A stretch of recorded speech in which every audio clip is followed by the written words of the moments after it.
नमस्कार मित्रों, स्वागत है आपका न्यूज 24 प्राइम के टॉक शो अश्विनी सीरीज में। मित्रों, आज पुनः चर्चा किसान बिल पे। चर्चा इसलिए कि पिछली वार्ता भी बेनतीजा निकली। नतीजा इसलिए नहीं निकल पाया कि जहां सरकार बिल के फायदे बताने में लगी है, वहीं किसान इस बात पे अड़ा है कि पहले बिल रद्द किया जाए, तो उसके बाद फिर कोई वार्ता आगे बढ़ेगी। कल भारतीय किसान यूनियन के टिकैत ने भी स्पष्ट कर दिया कि बिना बिल हटे, बिना बिल खत्म किए, बिना बिल वापस लिए न तो आंदोलन खत्म होगा, न 26 तारीख का प्रस्तावित ट्रैक्टर मार्च। सरकार भी अड़ी है और किसान भी अड़ा है। जब दोनों ही पक्ष अड़े हों तो आप समझ सकते हैं कोई हल नहीं निकलना। कारण मैंने पिछले वीडियो में भी शेयर किया था, मैं नहीं समझ पा रहा हूं सरकार पर ऐसा कौन सा दबाव है जो सरकार बिल से वापस नहीं हट सकती, और किसान पर ऐसा कौन सा फोर्स जो है किसान को प्रोजेक्ट कर रहा है कि किसान भी अपनी बात पे अडिग है, अड़ा हुआ है। क्योंकि इस पूरे ही प्रकरण को अगर गौर किया जाए तो ये प्रकरण कहीं ना कहीं बाहरी ताकतों से प्रभावित है। सरकार पर भी दबाव है और किसान पर भी दबाव है, और किसान को प्रोजेक्ट किया जा रहा है। किसान का प्रोजेक्शन समझ में आ सकता है कि किसान को विपक्ष सपोर्ट कर रहा है। हो सकता है विपक्ष की फंडिंग भी किसान के साथ हो, क्योंकि जिस तरीके से कांग्रेस, सपा, स्वयं केजरीवाल और लेफ्ट इस आंदोलन को प्रत्यक्ष और अप्रत्यक्ष रूप दोनों ही तरीके से बढ़ावा दे रहे हैं, किसान की बात समझ में आती है। और सरकार क्यों डिटरमाइंड है इस बात पर, यह एक स्वयं में गंभीर विषय है, और ये कहीं ना कहीं सरकार की नीयत और जो सरकार पर आरोप है उनकी पुष्टि भी संकित रूप से करता है। संकित रूप से इसीलिए क्योंकि अभी स्पष्ट नहीं है।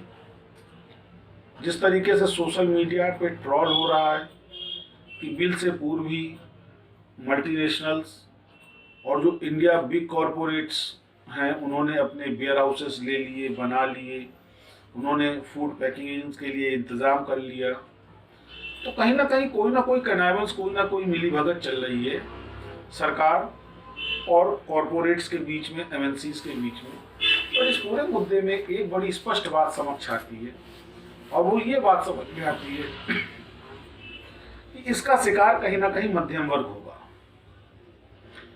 मैं फिर आपसे शेयर कर रहा हूं, आपको आपका बचपन याद दिला रहा हूं, जब ठेले पर रोड़ी वाला नमक बिकता था तो 10 पैसे 5 पैसे किलो बिकता था। फिर वो पिसा तो 1 रुपए किलो हो गया। फिर वो पॉलीथीन, प्लेन पॉलीथीन में भरा गया, छपी हुई पॉलीथीन आती थी, ट्रेडल के ऊपर वो मशीनों से छपती थी, और वो 2 रुपए से 5 रुपए किलो जाने लगा। और जहां उसमें कंपनियों का ब्रांड लगा और मार्केटिंग हुई, ट्रिपल आयोडाइज, ट्रिपल रिफाइंड, वो 10 पैसे 5 पैसे किलो बिकने वाला नमक 20 रुपए किलो।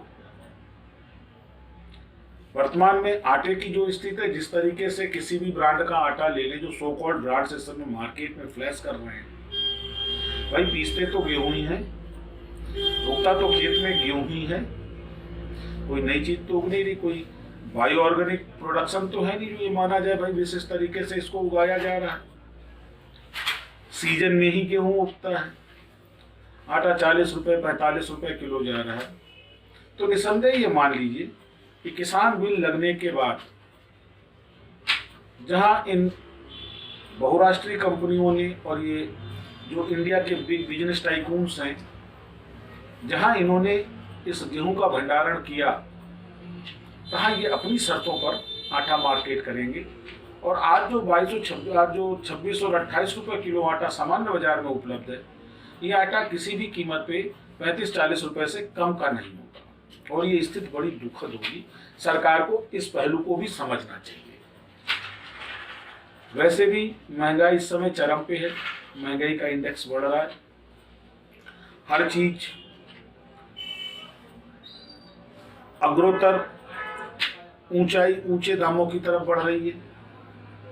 और उस पर जो सरकारी पॉलिसियां हैं नीति आयोग के तथाकथित बड़े बड़े विद्वानों की, जो स्वयं को विद्वान कहते हैं, पढ़े लिखे हो सकते हैं, इसमें दो राय नहीं, उनकी बौद्धिक क्षमताओं पर भी कोई प्रश्न नहीं, लेकिन अव्यवहारिक, जिन्होंने कभी मध्यम वर्ग की जिंदगी नहीं जी, जिन्होंने कभी व्यवहारिक रूप से परिवार नहीं देखा। मैं शेयर करना चाहूँगा कि कानपुर जैसे मेट्रो सिटी में आज भी 8-10 हज़ार रुपये महीने पर लोग अपना परिवार पाल रहे हैं। इन नीति आयोग के लोगों को ये नहीं मालूम वो कैसे पाल रहे हैं, क्योंकि कभी इन्होंने वो फेस ही नहीं किया। 5 स्टार और 7 स्टार होटल में लंच और डिनर करने वाले ये नीति आयोग के सदस्य ये क्या जाने कि एक निम्न मध्यम वर्ग का आदमी किस तरह अपने परिवार के साथ जीता है।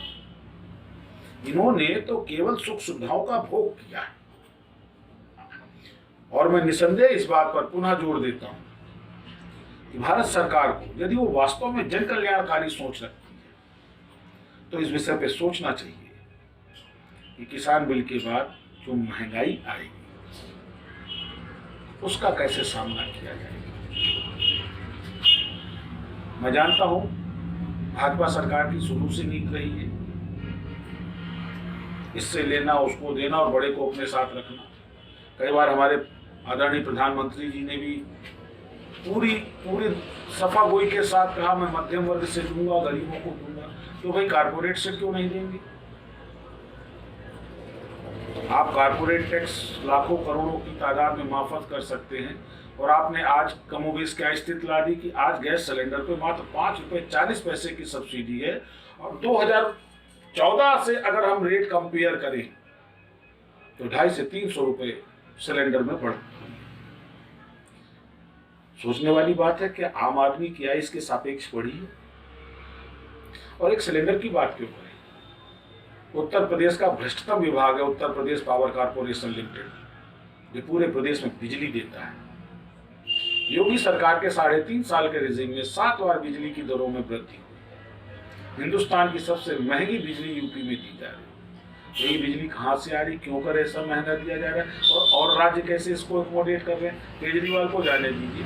हर बार केजरीवाल पे आरोप लगता है कि केजरीवाल अपने वोट बैंक के लिए, राजनीति के लिए केजरीवाल जो फ्री में बिजली दे रहा है। तो आदरणीय मोदी जी ये भी बता दें कि जो 2000 रुपये हर चौमाही जो किसानों को तथाकथित सम्मान निधि के नाम पर दिया जाते हैं, यानी कि साल में 6,000 रुपया और प्रतिमाह 500 रुपया, क्या ये वोट बैंक की राजनीति नहीं?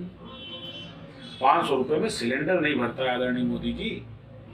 500 रुपये में किस किसान का क्या खर्चा चलेगा? मैं पूछना चाहता हूं भारत सरकार से, वो किस सम्मान की बात कर रहे हैं?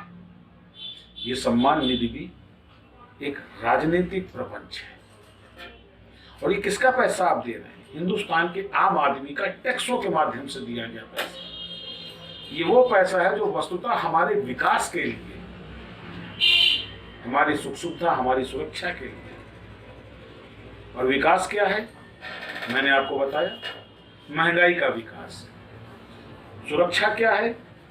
रिजर्व बैंक ऑफ इंडिया खड़े होकर के कोऑपरेटिव बैंकों के माध्यम से हिंदुस्तान की जनता को लुटवा रहा, किसी पर कोई प्रभाव नहीं है और उसके बाद भी सरकार जन कल्याणकारी है।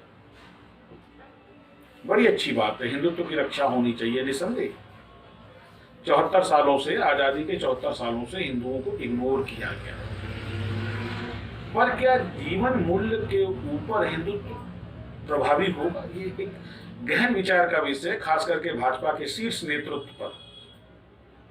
उनको सोचना चाहिए कि हिंदू रहेगा, हिंदू बचेगा तो हिंदुत्व भी बचेगा। और हिंदू तब बचेगा जब 52 से 57% की मध्यम वर्ग आबादी को जीने के अवसर दिए जाएंगे, क्योंकि मध्यम वर्ग वो वर्ग है जिस वर्ग के पास अतिरिक्त आय का कोई साधन नहीं है। पुनः चर्चा किसान पर। इन हालातों में यदि किसान बिल एज इट इज लागू किया जाता है, टिकैत की एक बात और याद आई जो मैंने अपने पहले वीडियो में भी शेयर की थी। उन्होंने कहा हम सुप्रीम कोर्ट की कमेटी से कोई बात नहीं करेंगे। यहाँ प्रश्न ये उठता है कि सुप्रीम कोर्ट क्यों कर कमेटी बना रहा है? क्या सुप्रीम कोर्ट ये नहीं जानता कि ये वही सरकार है जो उसके आदेश पर बिल लाती है? तो जब सरकार अवमानना कर सकती है सुप्रीम कोर्ट की, तो ये कैसे माना जाए कि किसान संगठन सुप्रीम कोर्ट को स्वीकार करेगा? मैं बड़ी विनम्रता और पूरे सम्मान के सहित मुख्य न्यायाधीश माननीय उच्चतम न्यायालय भारत गणराज्य से ये अनुरोध करूंगा कि किसी भी कमेटी फॉर्मेशन से पहले वो इस बात का आकलन कर ले, कहीं ऐसा तो नहीं इस गंदी राजनीति में पुनः एक बार न्यायपालिका को शर्मसार होना पड़े, क्योंकि किसान संगठन स्पष्ट कह चुके हैं कि वो सुप्रीम कोर्ट की कमेटी के साथ कोई वार्ता नहीं करेंगे। और जहां तक सरकार की बात है, अटॉर्नी जनरल साहब की बात है, जो सरकार की तरफ से रिप्रेजेंट करते हैं, क्या वो ये बताएंगे कि ये सरकार हर हाल में सुप्रीम कोर्ट की कमेटी की रिकमेंडेशंस को मानेगी? क्योंकि ये वही सरकार है जो भी चंद दिन पहले SC/ST पर बिल लाई, सुप्रीम कोर्ट की स्पष्ट मनाही हस्तक्षेप करने से मना करने के बाद। तो जब सरकार न्यायपालिका का मान नहीं रख रही, तो ये कैसे माना जाए कि किसान संगठन ये ध्यान रखते हो कि जो प्रोजेक्टेड है, जिनके पीछे बड़ी ताकतें उनको बढ़ावा दे रही हैं, ये सुप्रीम कोर्ट की कमेटी की संतुष्टियों को मानेंगे? फिलहाल टकराव के आसार बहुत हैं। इसके दूरगामी परिणाम भी बड़े नकारात्मक होंगे। भाजपा के शीर्ष नेतृत्व को ये समझना चाहिए। एक जगह जीत रहे हैं, 4 जगह जीत रहे हैं, 2 जगह हार रहे हैं, 2-3 जगह साझा सरकार चला रहे हैं। इस स्थितियों से भाजपा का ये आह्वान कि कांग्रेस मुक्त भारत कतई नहीं हो सकता। हाँ, भाग्यशाली ये जरूर है, और वो भी तब तक जब तक असक्षम विपक्ष इनके समक्ष है। किसी न किसी दिन कोई ना कोई सक्षम नेतृत्व विपक्ष में आएगा, और तब भाजपा के लिए हालात इतने सरल नहीं। वैसे भी अगर हम वैश्विक स्तर पे चर्चा करें, रुपया कल भी 3 पैसे कमजोर हुआ। निसंदेह ये एक सोच का विषय है। यदि हम विकास कर रहे हैं, हम 5 ट्रिलियन इकोनॉमी की बात कर रहे हैं और रुपया कमजोर होता जाएगा, तो आप समझ सकते हैं कि भविष्य क्या होगा।